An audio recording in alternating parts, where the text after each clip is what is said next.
عشان البس النضاره. عايز اقول لكم على حاجه مهمه قوي.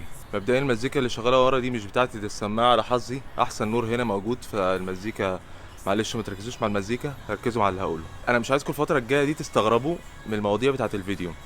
انا هحكي لكم بس بسرعه قوي الفيديوز دي ابتدت ازاي، عشان بس برضو تبقوا عارفين الموضوع ابتدى يعني يديفلوب او يطور ازاي. اول فيديو عملته خالص كنت عامله عشان اشرح للناس بالظبط البيرد اويل بيعمل ايه وفوائده ومتكون من ايه، والناس تشتريه ليه عشان ما تشتروش وتتخم تقول لك لا انت ما قلتلناش كده ولا بتاع، عشان يبقوا عارفين بالظبط هو بيعمل ايه. سخنت جدا. يعني الفكره اصلا في الفيديوهات ايه، ان انا عجبني حته الانتراكشن، حاسس ان انا الناس قدامي، حاسس ان انا بكلم حد. فالموضوع انا بحب الحاجات اللي هي فيها كونكشن شويه بين البني ادمين دي. حاسس ان انا فعلا وانا بتكلم في الكاميرا حاسس ان في شخص قدامي بيسمع، فانا دي مسؤوليه، انا بحب المسؤوليه دي.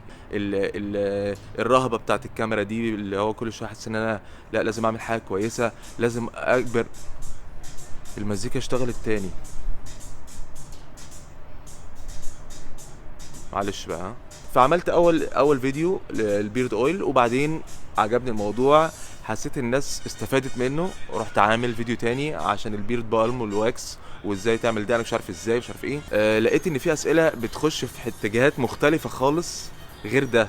يعني ابتدت تخش في الشعر، ابتدت تخش في ريليشن شيبس، في ازاي مش عارف تظبط مشاكل مع في البيت، حاجات مختلفه خالص، حاجات في شغل. انا ممكن اعمل البتاع ده كده، انا بصور على حبل. بص يا دي حته من الحبل. هذه الحته بتاعت الكروسفيت في الجيم، هتلاقوا خشب وبتاع.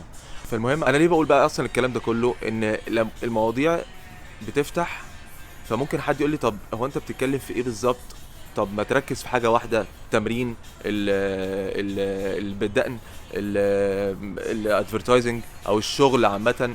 فاللي هو لا، انا مخي كده، انا بحب مخي يبقى كده يعني طالع في كل حته، بعرف حاجات من كل النواحي ومبسوط كده. مش عايز ازنق نفسي في حته واحده، لان انا حاسس ان انا لسه قاعد بدور عن الانبساط اللي هو الاكستريم فين.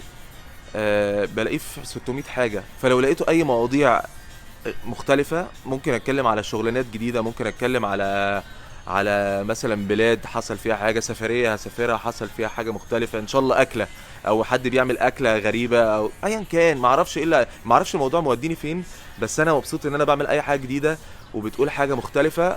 ف وهنزلها وهعمل ابلود للفيديو ده. ممكن لو 2 اتبسطوا بيه قشطه، لو اكتر من كده طبعا هبقى مبسوط اكتر. بس ما تستغربوش لو في مواضيع مختلفة، ولو عايزين اي مواضيع مختلفة انتوا قولوا لي اصلا لو في اي حاجة انتوا عايزين تعملوها او تتكلموا فيها مختلفة. قولوا لي يعني. يلا سخنوني هتبسط اكتر اصلا. اروح اكمل التمرين بقى عشان الحق اكمل بقية الفيديو.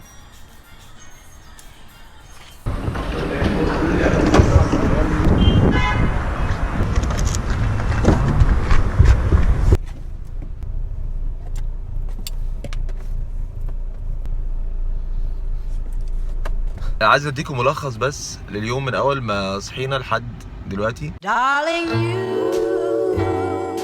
send me. I know you send me. Darling, you send me. I know you send me. نزلت انا ومنى الاول فطرنا وكده، فده سيستم جديد هنعمله، يعني احنا نفطر كل يوم الصبح. مش عارف الحاجات اللي المفروض اقولها ولا لا، بس قشطه يعني لازم تعرفوا الحاجات دي، حاسس ان هي لذيذه يعني. فطرنا مع بعض، كان عندنا فرح امبارح فصحينا متاخر شويه، المفروض كنا نفطر قبل الصلاه. هو المفروض انا كنت عايز اصور الفيديو بعد الصلاه على طول. واحد صاحبي كنت عايز اعمل معاه الفيديو، كان لازم يعمل حاجه تانية فهيخلصها وكده ويكلمني لو لحقت اصور الفيديو النهارده يبقى قشطه، لو ما لحقتش اقعد مع منى بقى نقضي اليوم شويه مع بعض، عشان انا فعلا يوم الجمعه اصلا ما بنعرفش نقعد مع بعض قوي.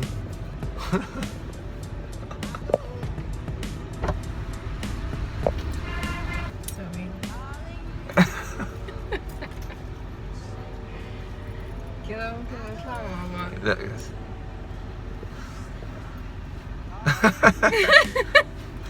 هنروح بقى نشوف هنعمل ايه، هناكل ايه وكده، اشوف هنعرف نصور الفيديو ولا لا. عشان لازم يوم الجمعة اكتشفت ان هو لازم ناكل ناكل لحمة وبطاطس. مش عارف، ما افتكرش اعرف اصور اقابل الولد النهارده، باينه قوي الشمس بتنزل، انا ما بحبش اصور بالليل دي. بس حلو السنسر برضه. قشطه. اشوفكم كمان شويه.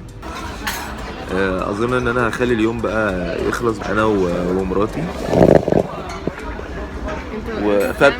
فاميلي وتحضر نفسك وبعدين انا اظن هقفل الفيديو بمشكله نتخانق احسن خناقه. فبكره هصور فيديو تاني، بس انا هعمل ابلود للفيديو ده بتاع النهارده عشان لسه بقى اتعودت على يوم الجمعه، فيبقى فاميلي دي عادي كده. وبكره هصور الفيديو التاني، فممكن ينزل يا اما بكره بالليل يا اما يوم الاحد الصبح.